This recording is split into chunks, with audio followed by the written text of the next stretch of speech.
Xavier Serrano Hortelano es psicólogo especialista en psicología clínica, además de sexólogo, psicoterapeuta de carácter analítico, ejerce su actividad profesional en equipos de salud y desarrollo dentro de la praxis que define como ecología en los sistemas humanos. Es miembro fundador y director de la Escuela Española de Terapia Reichiana, es miembro honorífico también del Instituto Wilhelm Reich de París y profesor invitado en diversas escuelas y universidades europeas y latinoamericanas, además de autor de numerosos artículos publicados en revistas especializadas. Esto es un breve apunte de su currículum, señor Serrano, pero una persona que indague en su trayectoria profesional observará que siempre ha habido un trabajo muy intenso por su parte de tratar de definir conceptos, diferenciar pautas en el sistema de trabajo como didacta y como docente. Vamos, ser muy teórico de su trayectoria profesional. Me gustaría que me explicara por qué. Eso tiene que ver un poco con el origen de mi trayectoria profesional y que luego podemos ahondar un poco en ello, pero vamos, respondiendo a tu pregunta, un previo que aprovecho para agradecer a la Junta del Colegio y a su presidente este acto, que es un acto de reconocimiento que no sé si merezco y que a su vez yo reconozco el mérito que tiene el hacer este tipo de cosas, ¿no? Continuando el hilo de lo que me preguntas, Wilhelm Reich ha sido siempre como un petit enfant, un infant terrible y un petit enfant a la vez, porque no ha crecido y a la vez ha sido un terrible para muchos, y no ha crecido en el sentido que no ha seguido un desarrollo, ¿no?, de su teoría hasta el final. Reich muere en un momento determinado con un apogeo de su obra muy grande y había que continuar, y hay que continuar desde mi punto de vista investigando muchas de sus aportaciones al campo de la psicología social, de la psiquiatría pública, al campo de la psicosomática, al campo del psicoanálisis y sobre todo de la aportación que hace al psicoanálisis, que es la introducción de algunas variables somáticas dentro del discurso de la cura y del discurso del inconsciente. Entonces son aportaciones que creo que son muy importantes, muy originales y que había que continuar como otras personas así lo pensaron. Y en ese movimiento yo me introduje desde muy joven, entonces, bueno, pues Reich ha sido una referencia, no la única. Reich, discípulo de Freud y digamos, del movimiento de izquierdas de la época, en un Berlín y en una Viena de los años 30 que está muy movida por muchos movimientos culturales y políticos muy fuertes, como sabéis, ¿no?, de Europa de aquella época. Y entonces es un personaje muy interesante, para mí siempre lo fue. Y bueno, desde ahí hemos seguido pistas e hilos de investigación y de trabajo, y lo que yo he querido siempre es intentar que los medios académicos, que los medios profesionales, que los medios científicos pudieran acercarse a reconocer la validez de la obra de este autor, más allá de los prejuicios ideológicos y políticos que han modificado completamente y han condicionado completamente su difusión. Es decir, ha sido un personaje, ha sido un profesional, ha sido un innovador que se ha visto castrada su proyección por perjuicios políticos y sociales, como otros muchos casos históricos, ¿no?, por ser supuestamente marxista, comunista en un momento que no tocaba, psicoanalítico, por ser un cuestionador de los movimientos de la Rusia de staliniana en un momento en que no tocaba, y por ser supuestamente un loco en un momento determinado de su vida, ¿no? Entonces, su aproximación o su origen como psicólogo reichiano fue primeramente una cuestión, digamos, de identificación ideológica, o ya una identificación de pautas y de escuela. Yo creo que mi trayectoria, como la de casi todas las personas, va unido al momento histórico y a las circunstancias en las que nos movemos, ¿no? Y yo empiezo a interesarme por la psicología, por la psiquiatría, por la medicina en general, en una época en la que es el 75 más o menos, cuando yo empiezo la universidad, bueno, 73, 74. Y en esos años era la época del final de la dictadura, eso no hay que olvidarlo, porque claro, pasa mucho tiempo, pero para nosotros pues ha marcado la historia, para nuestra generación, ¿no?, ha marcado nuestra vida. el final de la dictadura de Franco, el comienzo de la transición, de la supuesta transición democrática, que fue una continuación de la dictadura, y yo me encuentro con 15, 16 años estudiando en los jesuitas, porque mi padre era profesor de jesuitas, yo era un becado, un proletario con todos los, digamos, con la élite de Valencia estudiando en jesuitas, y yo con beca, allí mi padre profesor, pues claro, era un nivel social muy diferente, pero yo me relacionaba, claro, lógicamente con mis amigos y mis compañeros que se movían en dinámicas muy diferentes. Entonces, yo creo que eso marcó también ya una conciencia social en mi propia piel, porque, bueno, pues había diferencias de clase, evidentemente, y yo estaba con una clase que no era la mía. Y era un momento en el que además los jesuitas, en esa época, empezaron a ser jesuitas rojos. Esos jesuitas rojos que de pronto empezaron a traer a Marx al colegio, empezaron a traer a Freud al colegio, a Sartre al colegio, a todo aquello que estaba maldito unos años antes. Entonces yo me encuentro estudiando con jesuitas de Jesús y María y del Sagrado Corazón hasta los 12 años, o 13, y de los 13 a los 16 o 17, pues me encuentro con que me abren ciertos jesuitas que tengo que agradecer, con una militancia de la época aquella, de los cristianos de la izquierda, cristianos por el socialismo y tal, me abren, o nos abren, un montón de posibilidades y perspectivas. Entonces yo vibro con aquello, me ilusiono con todo aquello, era como que yo necesitaba eso, y empiezo a identificarme con todo ese movimiento de izquierdas y de cambio, y empiezo a sentir la necesidad de cambiar las cosas, de transformar la realidad. Y en esa transformación de la realidad, que yo en mi propia piel vivía, pues seguí en eso. Es decir, que cuando acabé COU, a los 17 años, salí, me independicé de mi familia, me fui con una comuna, era la época de los movimientos de rock, de los conciertos, del movimiento beat que llegaba entonces a Europa, y yo me sumergí en todo aquello. Y sumergido en todo aquello, pues me interesé muchísimo también por aspectos de entonces, de la sexualidad, de los cambios a la familia, de la vida cotidiana, las influencias libertarias, anarquistas, la idea de que lo que había que cambiar era la vida cotidiana y no solamente la política. Y bueno, con todo aquello, pues me encuentro danzando y fue una danza, de abogar por la objeción de conciencia y los movimientos de la no violencia de la época, a abogar por cambios libertarios y radicales en un momento en el que todavía había una represión muy fuerte y que me lleva a ser detenido en un momento determinado y a pasar unos meses en la Modelo, incluso, ¿no? En la Modelo, que Berlanga hizo esa película y que ahora ya no existe. Bueno, pues en esa cárcel, en la sección de políticos, yo estuve afortunadamente solo unos meses porque llega la amnistía. Entonces la amnistía me saca de un proceso militar que tenía una acusación de 20 años de cárcel y que muchos de mis compañeros sí que los habían pasado. Entonces yo me encuentro con esas suertes de la vida, esos momentos de la vida que dices, bueno, he pasado unos meses aquí, podría haberme pasado años porque me tocó la desgracia de ser detenido y tal, pero al mismo tiempo me dio la suerte de vivir esta experiencia y de salir. Y que además eso me libró luego de la mili, porque como me habían destrozado el estómago de las palizas que me dieron en la comisaría, en la Guardia Civil, pues luego fui inútil.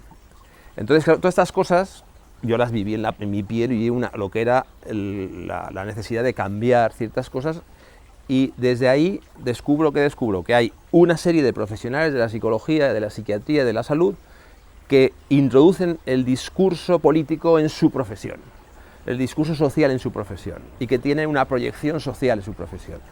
Y básicamente, junto con Marcuse, pues Erich Fromm, Karen Horney y otros autores que habían en la época, aparece Reich. Entonces Wilhelm Reich era como el más radical de todo aquello, fue uno de los estandartes del Mayo francés, y es recuperado en Europa en esa época.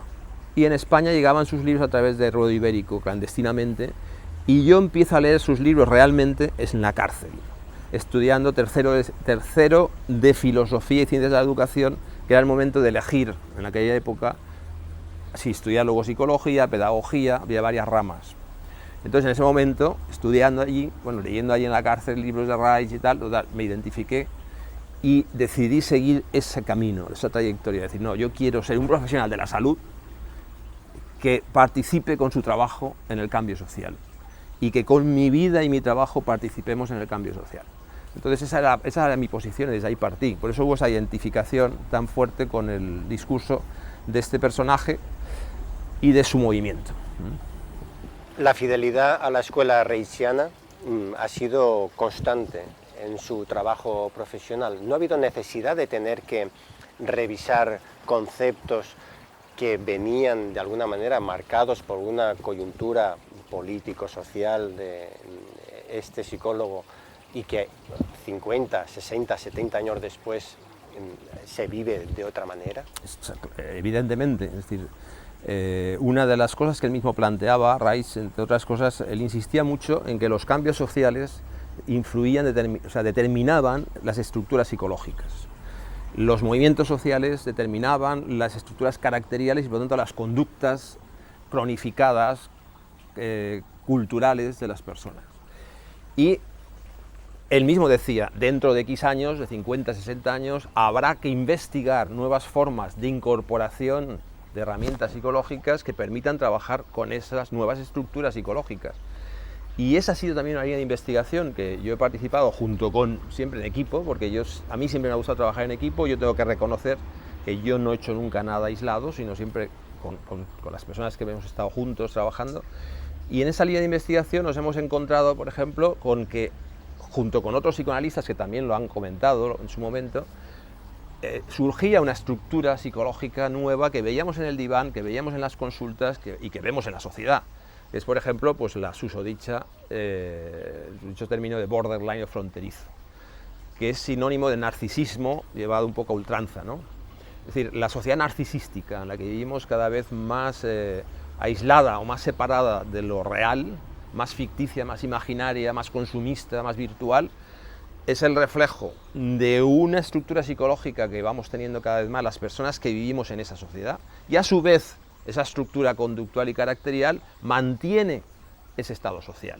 Entonces la correlación y la conexión que hay entre las estructuras sociales y los microsistemas humanos, que son estructuras a su vez caracteriales y de personalidad, esa suma es un discurso que Reich ya planteó en su momento y que sigue siendo vigente. Lo que pasa es que hay que investigar cuáles son esas nuevas formas para volver a introducir nuevas herramientas.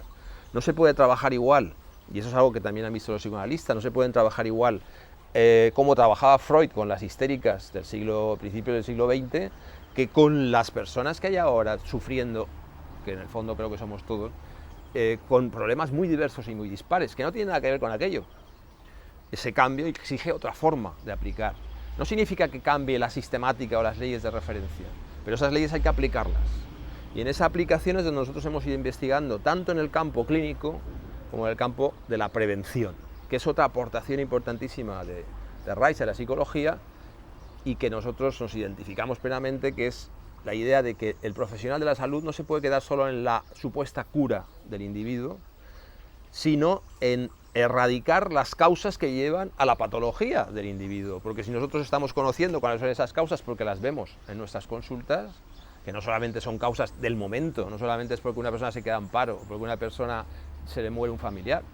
Hay conflictos que vienen de arrastrados de mucho tiempo y de toda la historia personal y familiar, y que esas causas nosotros las conocemos. ¿Por qué no podemos erradicar esas causas que son sociales y familiares y escolares y evitar patología? Pero entonces, para usted, ¿en qué porcentaje es más importante el entorno que la propia, digamos, problemática del paciente?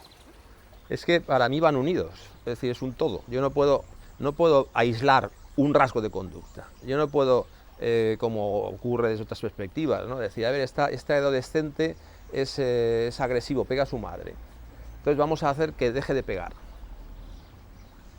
Bueno, pero yo no puedo, ese es el objetivo, pero yo ese adolescente lo enmarco dentro de un sistema familiar con unas características propias, dentro de un entorno cultural y social con unas características propias, véase su pandilla, su grupo, su institución, su instituto, su grupo profesional o laboral, y dentro de un sistema social muy concreto también, y de un momento histórico muy concreto. No lo mismo un adolescente de mi época, que todos tendíamos a esa tendencia que he dicho, porque estábamos invadidos también por el momento histórico, un adolescente actual que está basado o rodeado de un escepticismo y de una resignación social.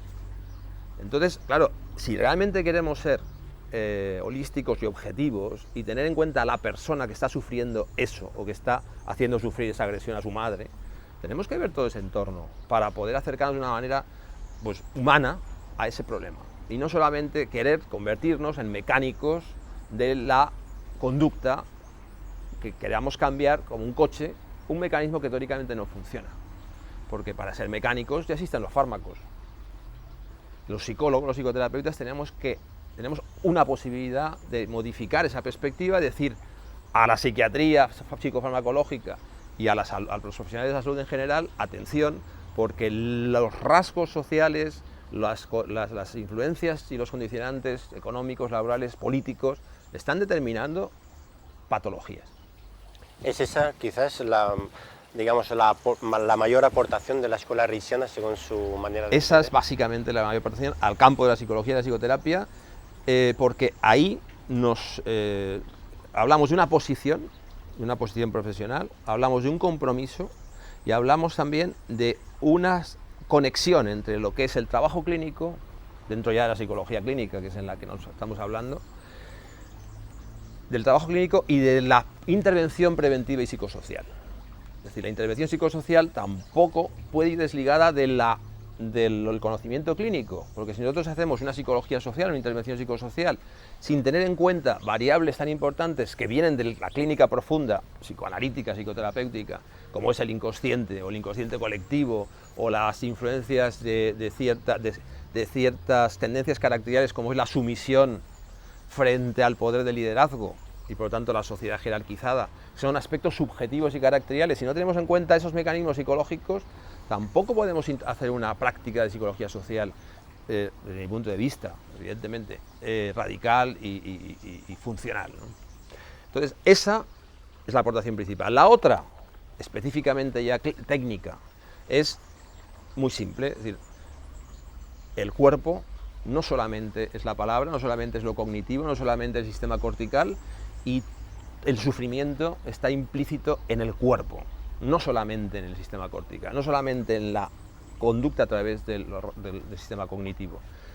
Y eso significa que el sufrimiento a veces se refleja en una enfermedad somática, en una respiración específica, en unas tensiones o en unos dolores determinados, y esos dolores a veces están también hablando de un trasfondo psicológico. Entonces esa visión de la psicosomática es la otra aportación pionera de Reich y de la escuela reichiana que seguimos trabajando.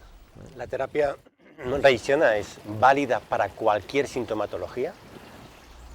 Ninguna terapia es válida para cualquier sintomatología. Es decir, eso es otra cosa que también creo que es muy importante aprovechar, ¿no?, para comentar. Y que tiene que ver con mi experiencia. Yo, si bien tenía ese trasfondo y esa orientación psicopolítica a nivel, que me llevó a la psicología desde esta perspectiva o a la psicoterapia desde esta perspectiva, también es cierto que tuve la suerte de conocer las personas que me guiaron también en una dirección concreta. Es decir, yo buscaba gente que formara esa psicología reichiana. En aquella época estaba todo, de ahí un poco quizás lo de pionero, porque estaba todo empezando, eran los años 75, 80, en España estaba empezando todo lo que era la psicoterapia, la psicología, los modelos, y en Europa en general. Entonces los que empezamos realmente en esa época, colegas que empezaron conmigo, pues la Gestalt, la sistémica, el psicoanálisis estaba ya un poco más introducido, pero se había visto muy defenestrado por la dictadura de Franco, entonces el movimiento también estaba resurgiendo. Y bueno, en esa época yo estaba buscando, yo sí conocí lo que era el psicodrama, la bioenergética, la Gestalt, yendo a París, a Barcelona, me interesé por la sexología, muchas cosas, pero yo buscaba gente que siguiera formando como Reich, ¿no? Y entonces llegué a conocer a Federico Navarro, que era un neuropsiquiatra italiano, que se formó directamente con un colaborador de Reich, Ola Ragnes, y él era un psicoanalista que había estado de psicoanalista de la API, además de la Asociación Psicoanalítica Internacional, 30 años, y en un momento determinado entró en crisis con su trabajo y conoció a este colaborador de Reich en Noruega, ya mayor, con 70 y tantos años, también había sido psicoanalista y colaboró con Reich toda su vida. Entonces, bueno, hizo su análisis con él, se formó con él, y desde ahí Federico Navarro organizó un planteamiento de formación organizado que era en aquella época cuando empezaban las formaciones organizadas, porque hasta los años 80 realmente no ha habido escuelas de psicoterapia. No habían tradiciones en las cuales solamente la persona hacía su análisis personal y empezaba a analizar. Y el psicoanálisis se movía un poco así también. Entonces surgieron las escuelas. Las escuelas surgen, entre otras cosas, supongo que por competitividades de escuelas, porque claro, si uno hace una, tenemos que hacer la otra. Entonces Federico Navarro, yo lo conozco en Barcelona, junto con la que fue entonces mi compañera, era entonces mi mujer, y desde ahí, acabando psicología, y entonces yo le digo, ¿cómo puedo formarme en RAIS? Y me dice, bueno, pues vente a Italia, estate un par de años y después ya veremos. Y entonces, claro, estar un par de años significaba que, no, es que para formarse en esto hay que hacer una psicoterapia personal, hay que hacer un análisis personal. Ah, pues eso no me lo había dicho nadie. Yo hacía cursos y creía que sabía cosas. Estudiaba en la facultad, sabía cosas. No. Es que nosotros seguimos la tradición psicoanalítica, RAIS seguía la tradición psicoanalítica y todavía radicalizaba más esa tradición diciendo no vale un análisis didáctico. La persona que realmente quiere tener claro su motivación como profesional de la salud y poder trabajar como profesional de la salud necesita primero revisarse y mirarse a su ombligo, no como psicoterapeuta candidato, sino como individuo enfermo. ¿Individuo enfermo? Sí, porque la normalidad para RAIS era sinónimo de patología. Y esa es una característica propia también. Normalidad en un sistema enfermo es señal de adaptación patológica. Esa sería, digamos, la definición para usted del buen psicoterapeuta sería esa. Aquel que ha pasado por su propio proceso de análisis. Bueno, no es del bueno, porque eso no lo garantizo tampoco, pero sí que es para mí fundamental. Es decir, hay dos aspectos propios, personales, que acompañan la figura del psicólogo clínico psicoterapeuta, que es decir, aquel que trabaja, tanto en medida igual que trabaja en pública que en privada, porque yo me he movido en los dos terrenos, y para trabajar con personas hay dos aspectos para mí fundamentales. Una, la propia experiencia vital, experiencia de vida, necesaria, porque cuanta más experiencia de vida tengas, más llegas a empatizar con las problemáticas de los demás, y el propio análisis personal con una psicoterapia profunda y sin una perspectiva didáctica, es decir, tu análisis, porque es lo único que te permite acercarte a tu propia neurosis, a tu propia problemática, a tus propios límites, a recuperar esa cierta humildad que nos hace ver que todos tenemos cosas comunes y que no hay tanta diferencia entre aquel que sufre una crisis psicótica y yo, que se supone que soy muy normal y muy académico. No, las hay, pero de plano, pero no en el fondo. El sufrimiento es similar y muchas cosas son similares. Entonces, eso lo vives tú en tu propio análisis, en tu propia psicoterapia personal. Y eso no lo puede dar una universidad, por ejemplo. Y ahí está un poco esa discusión entre psicología, psicoterapia, colaboración. Podemos tener una formación académica, y cuanto más amplia mejor, pero sin esa experiencia vital, sin esa psicoterapia personal, sin esas supervisiones, sin esos seminarios de casos que se está hablando dentro incluso de un contexto de secreto profesional y de investigación personal, todos esos factores son necesarios para formar un psicoterapeuta, y eso no lo puede dar una universidad. Por eso hay que colaborar, que es otro objetivo que yo siempre he insistido y hemos trabajado dentro del colegio, colaborar instituciones académicas, instituciones de especialistas profesionales de la salud y investigadores. Sería el triángulo, ¿no? ¿Qué tiempo le ocupa más ahora a usted, la vertiente didáctica o la de psicoterapeuta? Pues, digamos, siempre ocupa más tiempo la de psicoterapeuta. Es decir, de todas maneras, la gestión del tiempo para mí es otra problemática. El timing, tanto vital como profesional, es muy importante, y creo que dejar tiempo, que es otro consejo que yo siempre doy dentro de mi experiencia, dejar tiempo libre, tiempo para la familia, tiempo para vivir y no caer en la trampa de estar siempre trabajando, es fundamental para un psicoterapeuta. Porque, repito, el psicoterapeuta tiene que reflejar aquello con lo que trabaja y aquello que expresa. Tiene que vivir con eso. Y entonces, bueno, pues igual que yo he vivido, por poner una anécdota, pues el nacimiento en casa de mis 3 hijos, pues he vivido, y eso me hace sentir esa experiencia y comunicar lo bonito que puede ser esa experiencia. Claro, yo no puedo comunicar algo que a lo mejor no he vivido, no lo puedo hacer igual. Es decir, bueno, ¿y qué importancia tiene el parto natural respecto a un parto en clínica sin el padre? No sé qué. Pues lo tiene, es muy, muy diferente. o un tipo de lactancia, o un tipo de relación, o cómo cambiamos los sistemas familiares para prevenir patologías, para que cuando llegue el adolescente no sea ese adolescente que conocemos, ya muy cargado.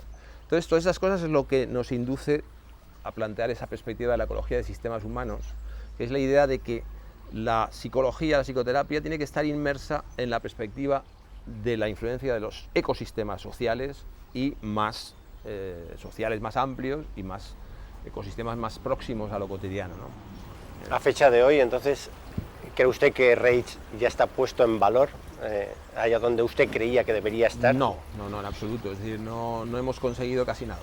¿Por qué? O sea que también tengo que decirlo que bueno, han pasado 30 años y parece que por eso esta entrevista es como una especie de túnel del tiempo. 30 años, bueno, 30 años, ¿qué he hecho? ¿Qué hemos hecho? Porque siempre ya digo, hemos hecho el equipo, ¿no? Equipos tanto aquí como en Latinoamérica, y gente trabajando, investigando. Muy poco. Pero bueno, es que, como se dice, lo poco va creando mucho. Pero, muy poco pero en el no sentido... se sentirá frustrado, digamos. No, porque yo lo que he hecho, lo he hecho con placer, que creo que es muy importante, hacer las cosas con placer, con satisfacción, con ilusión, y eso ya me satisface, eso ya es propio, ¿no?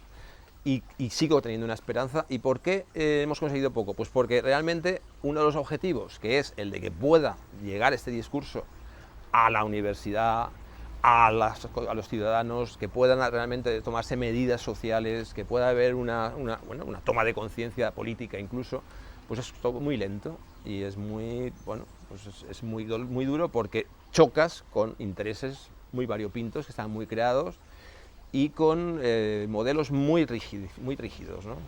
Entonces, por ejemplo, es muy curioso, una anécdota, de que actualmente está muy de moda una técnica que se llama el MDR, que es una técnica que se hace con movimientos oculares para altos traumas, que es simplemente mirar a un lado y a otro. Bueno, pues eso simple no tiene nada, es una tontería, pero es complejo. Bueno, pues desde que se ha investigado en una universidad americana, se ha sacado una técnica con eso, se ha visto que es bueno para los traumas, pues es científico y está demostrado, estoy de acuerdo. Pero es que eso nosotros lo estamos haciendo 50 años. Ese movimiento, por ejemplo, ese que nosotros llamamos un acting ocular dentro de nuestra psicoterapia y para trabajar traumas, estados de angustia, lo hemos estado haciendo mucho tiempo. Y ahora es científico y se vende desde otra perspectiva. A eso me refiero, que es esa cierta frustración de no tener los medios para poder realmente conectar la investigación que nosotros queremos, o sea, y abogamos por una investigación y no que sea solamente una cuestión de yo creo. La investigación, asentar teoría y asentar semántica, y de ahí los libros que yo he escrito, que estamos escribiendo, y asentar académico también, una posición académica que pueda llegar al universitario, porque aquella universidad, cuanto más facilita el espíritu crítico, más abierta es, y más invita a que la gente conozca la realidad, más rica va a ser. Pues no, todavía hoy las universidades esa perspectiva no la tienen. Recogiendo sus palabras, hemos entrado en un túnel del tiempo. Le pido un esfuerzo por salir del túnel y mirar hacia el futuro. ¿Cómo ve el futuro de la profesión y de su especialidad? A ver, el futuro no existe. El futuro lo construimos, ¿no? Y entonces estamos construyéndolo desde el presente y precisamente el mirar hacia atrás nos permite comprender, y por eso es tan importante la historia, tener siempre ahí la historia y la memoria histórica, comprender y aprender de los errores, de los límites y de cómo se han desarrollado las cosas. Y yo creo que para mí personalmente, tanto en mi vida como en mi profesión, intento aplicar con todas mis neuras y mis límites también esa perspectiva, es decir, qué he aprendido, qué recojo de esa historia y cómo podemos aplicarla en el momento para construir un futuro con una potencialidad mejor. Y cuando digo futuro no me refiero solo al futuro de la psicología, de la psicoterapia, del modelo reichiano, que el modelo reichiano pues es un modelo entre otros y que también hay que saber introducir en la diversidad. Es decir, yo no soy un dogmático que piense que esto sirve para todo, como te he dicho, y que es lo único. No, yo creo que lo importante es el ciudadano, lo importante es el paciente y tenemos que trabajar para buscar medios y herramientas que puedan confluir hacia la salud. Pero eso sí, uno tiene que tener una identidad y esa identidad profesional la marca una determinada perspectiva y desde ahí uno va trabajando y va colaborando con el resto de profesionales. Esa es un poco la posición. Y de hecho esa posición, como te decía, yo la tuve, empecé a tenerla clara, y vuelvo a unir la historia con el futuro, en ese diván de Nápoles en el que yo me puse, que entré en crisis y quería irme a cuidar vacas antes de la psicoterapia, porque dije, ¿esto qué es? Hombre, yo quiero irme a la naturaleza a disfrutar, yo no quiero ser terapeuta. Y luego retomé, siguiendo el análisis, bueno, pues me volví a enfilar y volví a trabajar en esta línea.